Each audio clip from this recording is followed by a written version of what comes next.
Hello hi friends, नमस्कार। इस video में हम बात करेंगे फर्स्ट पार्ट बीएससी के बारे में, ठीक है, जिसमें हम लोग पढ़ रहे हैं ग्रुप सी का ट्राइगोनोमेट्री का बुक, ठीक है, जिसका हम लोग लेसन 1 एंड 2 देख चुके हैं। लेसन 1 में था De Moivre's theorem and second lesson में था application of De Moivre's theorem. Third lesson में है आपका कॉम्प्लेक्स आर्गुमेंट, ठीक है। कॉम्प्लेक्स आर्गुमेंट का जो प्रॉब्लम होता है उसको कैसे सॉल्व करते हैं और इसका थ्योरम कैसे सॉल्व करते हैं उसके बारे में हम लोग बात करेंगे।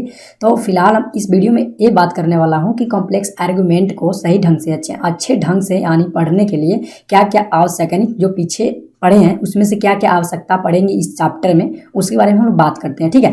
तो आइए 5 टॉपिक हैं जिसके बारे में हम लोग आज डिस्कस करेंगे इस वीडियो में। तो फर्स्ट टॉपिक है हमारा एक्सपोनेंशियल सीरीज। एक्सपोनेंशियल सीरीज में हम लोग को क्या क्या याद रखने वाला चीज़ है उसके बारे में देख लेते हैं। तो सबसे पहले हमारा कि एक्सपोनेंशियल वाले टर्म को याद करते हैं। तो ई का पावर एक्स का टर्म जो है उसको हम लोग को याद रखना है, ठीक है। तो इसका क्या होता है 1 plus X square by factorial 2 plus x का power 3 by factorial 3 plus x का power 4 by X factorial 4 and plus dot dot dot dot, ठीक है। तो ये हो गया फर्स्ट। एंड सेकेंड है आपका ई का पावर माइनस एक्स, ठीक है। तो इसका क्या होता है, पहला हो जाता है प्लस, फिर माइनस हो जाएगा, फिर प्लस एक्स स्क्वायर फैक्टोरियल 2, ठीक है, फिर माइनस हो जाएगा एक्स क्यूब और फैक्टोरियल 3, फिर प्लस हो जाएगा आपका एक्स का पावर 4 एंड फैक्टोरियल 4, और ऐसे ऐसे करके ये बढ़ेगा, ठीक है। अब बात करते हैं कि प्रोडक्ट। अब मान लीजिए कि ये तो हो गया, माइनस और प्लस देगा तो आप एक्सपोनेंशियल याद करते हैं, हमेशा याद रहता है, आप कर लीजिएगा, ठीक है। अब कह रहा है कि हमको कि प्रोडक्ट के रूप में निकालना होगा, तो कैसे निकालेंगे, ठीक है। तो देख लेते हैं, प्रोडक्ट ऑफ 2 एक्सपोनेंशियल फंक्शन। तो क्या होता है कि मान लीजिए एक्स ई का पावर एक्स है एंड मल्टीप्लाई में ई का पावर वाई है, तो इसका क्या हो जाएगा, पावर जुट जाएगा ई का पावर एक्स प्लस वाई। तो इसका इज इक्वल टू क्या हो जाएगा, तो ये वाला टोटल टर्म देखिएगा तो इसके बराबर आता होगा, ठीक है, क्योंकि पावर में ई का पावर एक्स है, यहाँ पे एक्स प्लस वाई है। तो बस क्या करना है, 1 यहाँ पे सेम एक्स की जगह पे एक्स प्लस वाई को पुट कर देंगे तो हमारा एक्सपोनेंशियल हो जाएगा 1 plus x plus y and plus x plus y का whole square by factorial 2 plus x plus y का whole power 3 by 3 plus dot dot dot. तो ये था पहला टर्म, ठीक है, जिसमें हम लोग एक्सपोनेंशियल सीरीज के बारे में बात की है। अब सेकेंड क्या है उसके बारे में देख लेते हैं। तो सेकेंड में आपको पढ़ने को मिलेगा, आपको वो देख लेते हैं। सेकेंड में मिलेगा आपको एक टर्म अलग अलग हम बांटे हैं, तो देख सकते हैं इसमें मिलेगा एक्सपोनेंशियल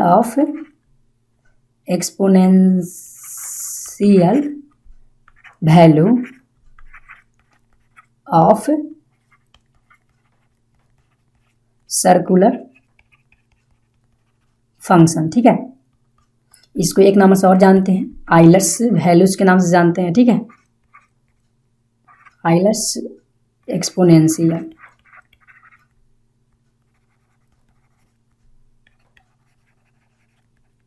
ठीक है। अब इसमें आता है जैसे आइलर्स है, तो इसमें एक्सपोनेंशियल में जो हम लोग पढ़ना है उसको पढ़ना है ई का पावर आई एक्स हो, तो इसका क्या होगा एक्सपेंशन उसके देख लेना है, ठीक है। तो इसका होता है सेम है, मान लीजिए यहाँ पे एक्स था, ऊपर एक्स था, यहाँ पे आई एक्स है, तो क्या करेंगे हम लोग, यहाँ पे 1 प्लस आई एक्स का whole square by 2 plus i x का power 3 by factorial 3 plus i x का पावर 4 बाई फैक्टोरियल 4, ठीक है। और इसी तरह बढ़ते जाएगा, आई का power x by 5 and by exponential 5। तो इसका सिंपल हम लोग कर लेंगे, यहाँ पे क्या 1 प्लस इसका क्या हो जाएगा, चूँकि आई एक्स है तो आई एक्स यहाँ पे क्या हो जाएगा माइनस हो जाएगा एक्स स्क्वायर बाई, ठीक है, और फिर यहाँ पे भी माइनस हो जाएगा लेकिन आई रहेगा इसमें, ठीक है, और फिर यहाँ पे क्या हो जाएगा प्लस हो जाएगा एक्स का पावर 4 बाई फैक्टोरियल 4, और यहाँ पे क्या हो जाएगा आई तो रहेगा लेकिन एक्स का पावर 5, चूँकि हमारा एक्स का पावर आई का पावर 4 का 1 हो जाएगा एंड आई का आई रह जाएगा, ठीक है, और 5 हो जाएगा प्लस डॉट डॉट डॉट जो आएगा इसका चिन्ह यहाँ पे रख लिखेंगे, ठीक है। तो इस प्रकार से एक्सपोनेंशियल हो गया। अब बात करते हैं ई का पावर माइनस आई एक्स रहेगा तो उसका क्या हो जाएगा, तो ऊपर हम लोग देख सकते हैं यहाँ पे क्या था हम लोग हमारे पास से ए वाला जगह पे हम लोग क्या करेंगे 1 माइनस, ठीक है, आई एक्स प्लस क्या करेंगे माइनस आई एक्स का होल स्क्वायर कर देंगे, ठीक है, बाई फैक्टोरियल 2। तो इसी तरह इसको हम लोग आगे बढ़ाएंगे। तो इसके लिए हम लोग क्या करते हैं, मतलब इसका जो माइनस आई एक्स का वैल्यू इसको पुट कर देंगे तो कुछ इस प्रकार से आएगा, देख लेते हैं हम डायरेक्ट इसका value 1 minus i x plus I square x square by factorial 2, ठीक है, माइनस आई का पावर क्यू एक्स का power Q by factorial 3 plus dot dot dot, ठीक है। तो ये हो गया एक्सपोनेंशियल का पावर ई का पावर माइनस आई एक्स, ठीक है। और एक बार मल्टीप्लाई यानी एडिंग वाला देख लेते हैं। तो इसमें क्या आ जाएगा आपको ई का पावर आई एक्स प्लस ई का पावर माइनस आई एक्स। तो इसका जो रिजल्ट आएगा वो आ जाएगा, दोनों को जोड़ना है तो 1 1 जुड़ जाएंगे 2 हो जाएंगे एंड प्लस हो जाएगा आपका value 2x square by 2 plus 2x का पावर बाई 4। देखिए चूँकि इसमें देखिए यहाँ पे आई एक्स है, यहाँ पे प्लस में है, यहाँ माइनस में, ठीक है। और ए वाला टर्म जो है यहाँ पे और ए वाला टर्म देखिए आई वाला जितना भी टर्म है एक दूसरे से हट जाएगा, कट जाएगा, ठीक है। इसलिए हमारा जो फंक्शन बचेगा कुछ इस टाइप से बचेगा, ठीक है।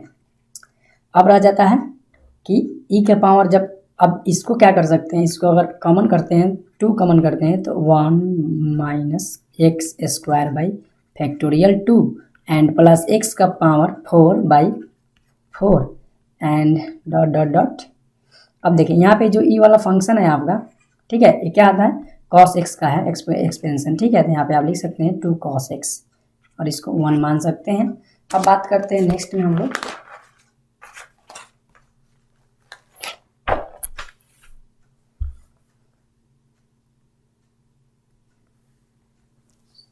सेम इसी तरह क्या हो जाएगा, लिखेंगे यहाँ पे सिमिलरली ई का पावर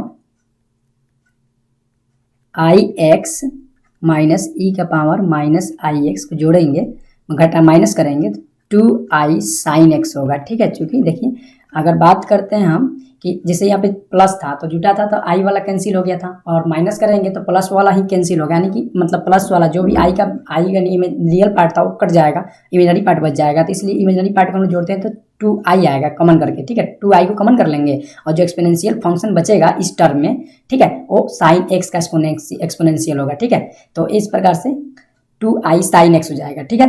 अब बात करते हैं, अब दोनों इक्वेशन को जोड़ लेते हैं तो हम लोग का रिजल्ट कुछ आएगा। उस रिजल्ट का इस चैप्टर में काफ़ी ज़्यादा यूज है, ठीक है, और उसी यूज से हम लोग काफ़ी थ्योरम को सॉल्व करने वाले हैं, इसीलिए ये सब किया गया है, ठीक है। तो यहाँ पे लिखेंगे फ्रॉम इक्वेशन 1 एंड 2 वी है, यहाँ पे क्या हो जाएगा ई का power i x is equal to cos x plus i sine x, ठीक है।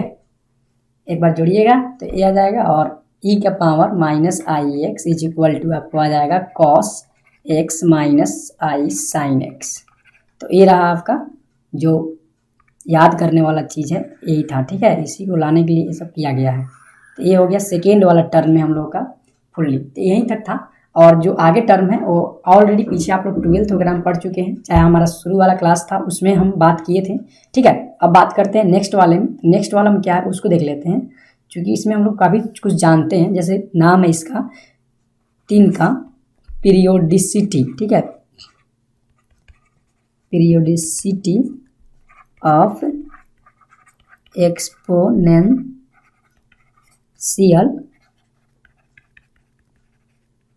फंक्शन। इसमें हम लोग क्या पढ़ना है वो देख लेते हैं। यहाँ पढ़ना है हम लोग को sine x cos x are periodic function. अब मान लीजिए साइन एक्स और कॉस एक्स का जो पीरियोडिक होता है वो कितना होता है 2 पाई होता है, ठीक है।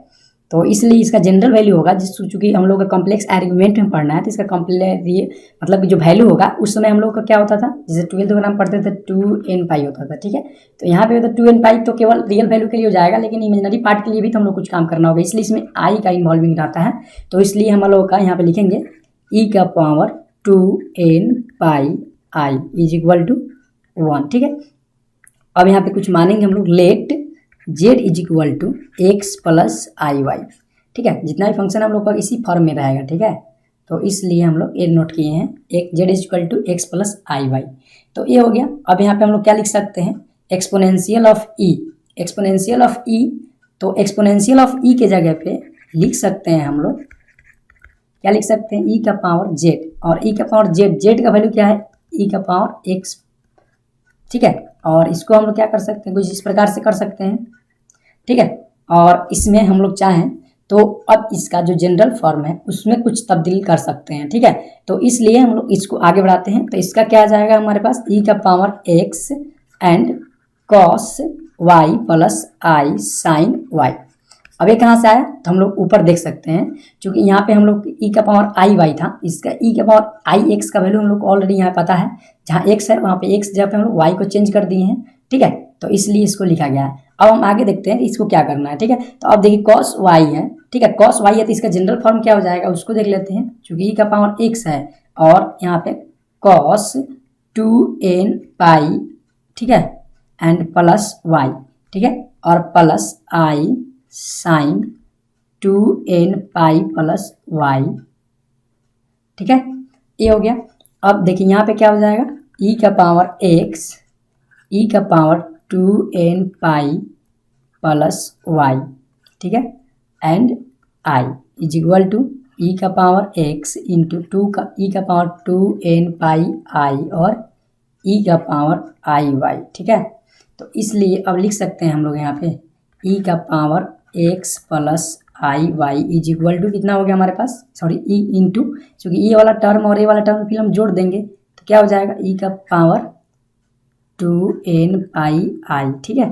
तो इसलिए अब हम यहाँ पे लिख सकते हैं exponential of e is equal to e का पावर जेड इंटू 1, ठीक है। अब ये का कैसे आ गया, तो हम लोग चूँकि यहाँ पे लिख चुके हैं ऑलरेडी, देख लीजिए यहाँ पे इतना, ठीक है, इसलिए 1, और चूंकि हम लोग ई का पावर जेड शुरू में ई का पावर जेड लेके मान के चले थे, हमारा ई का पावर जेड आ गया, और इसमें जो हम लोग इन्वॉल्व किए उसकी इसी के अंदर से हम लोग इसका वैल्यू निकाले हैं। चूंकि इसके अंदर मान लीजिए हम डायरेक्ट यहाँ पे लिख देते 1, तो मतलब 1 लिखने से तो आप लोग को डायरेक्ट पता नहीं चलता ना कि कहाँ से आया, इसलिए इसको निकाला गया अंदर से, कि जनरल फॉर्म को हम लोग अंदर से कैसे क्रिएट करते हैं और उसका वैल्यू कैसे रखते हैं। तो यहाँ पे आ गया 2n पाई आई, और यहाँ पे हम लोग ई का पावर जेड, और चूंकि इतना था तो हम लिख ई पावर जेड लिख सकते हैं। अब यहाँ पे हम लिखें ई का power 2n pi i is equal to 1, तो शायद आप लोगों को कोई कंफ्यूजन नहीं होगा कि कहाँ से आया, ठीक है। तो आगे इसी का हम लोग यूज करेंगे काफ़ी बार, इसलिए प्लीज वहाँ पे आप ज़्यादा मतलब दिक्कत वाली बात आपको ना हो, इसलिए यहाँ पे समझाया गया है, ठीक है। अब बात करते हैं नेक्स्ट 2 टर्म और हैं, उसके बारे में देख लेते हैं।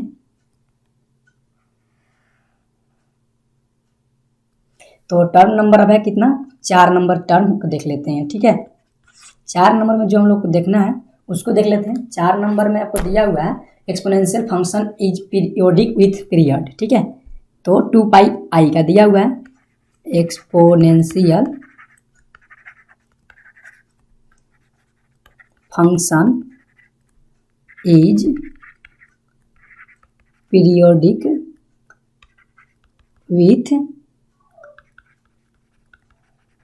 पीरियड, कितना, 2 पाई आई के साथ, ठीक है।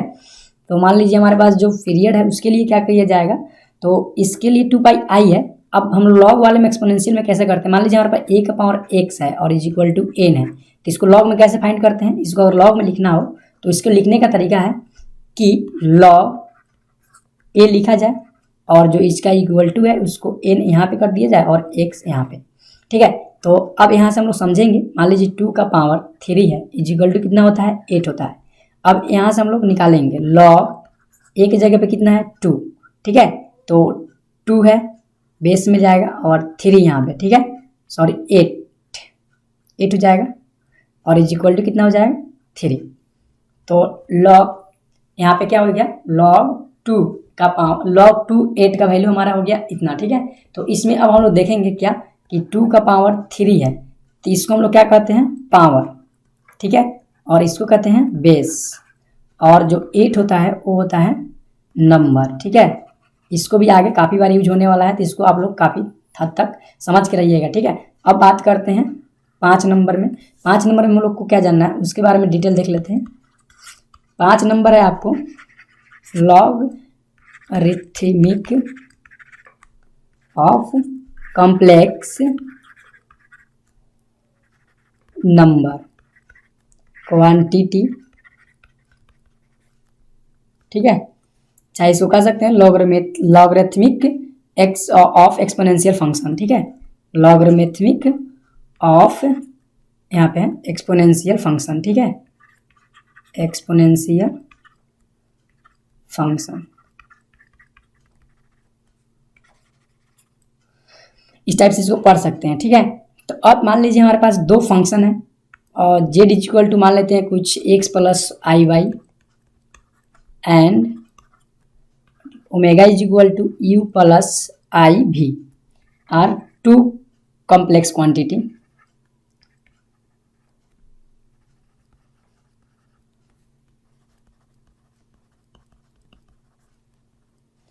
तो इफ ई का power z is equal to omega, ऊपर वाले से हम लिख सकते हैं इसको। तो इसके लिए अब क्या लिखेंगे हम, लॉग में देख लेते हैं। जेड इज इक्वल टू क्या हो जाएगा, लॉग, चूंकि यहाँ पे ई का मतलब एक्सपोनेंशियल है तो हम लोग बेस में लिखेंगे और इसको ओमेगा ऊपर चला जाएगा, या इसी को हम लोग साइलेंट के रूप में लिखेंगे तो लॉग ओमेगा हो जाएगा। अब यहाँ पे Z is logarithm of omega कह सकते हैं। और अब यहाँ पे आइए तो हम देखते हैं जनरल फॉर्म वाले में कि क्या हो जाता है। तो यहाँ पे और में लिखेंगे हम लोग log omega is equal to z plus 2n pi i, ठीक है, और ये हो जाएगा 2n पाई आई एंड, और इसको लिखना होगा तो लिख सकते हैं log omega is equal to z plus 2n pi i is called general value of log omega, ठीक है, लॉग ओमेगा हो जाएगा।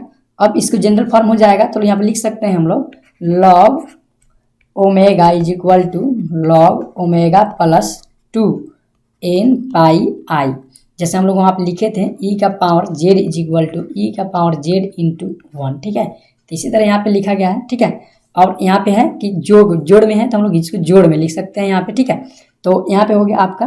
अब बात करते हैं कि इफ़ अगर n इज इक्वल टू 0 रखते हैं तो हमारा जनरल फॉर्म आ जाना चाहिए, तो उसको देख लेते हैं। Z is equal to log omega आ गया, ठीक है, तो इज कॉल्ड प्रिंसिपल वैल्यू हो जाएगा आपका,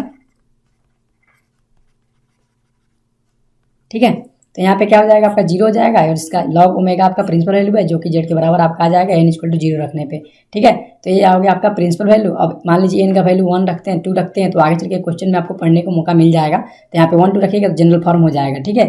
तो यहाँ तक था आपको काफ़ी हद तक समझने के लिए, ठीक है। अगर आपको कहीं भी प्रॉब्लम हो तो प्लीज़ कमेंट कर सकते हैं, और वीडियो अच्छा लगा हो तो लाइक कीजिए, शेयर कीजिए, चैनल को सब्सक्राइब कीजिए। फिर मिलते हैं कि इसके नेक्स्ट वाले वीडियो में थ्योरम को लेकर, तब तक के लिए जय हिंद।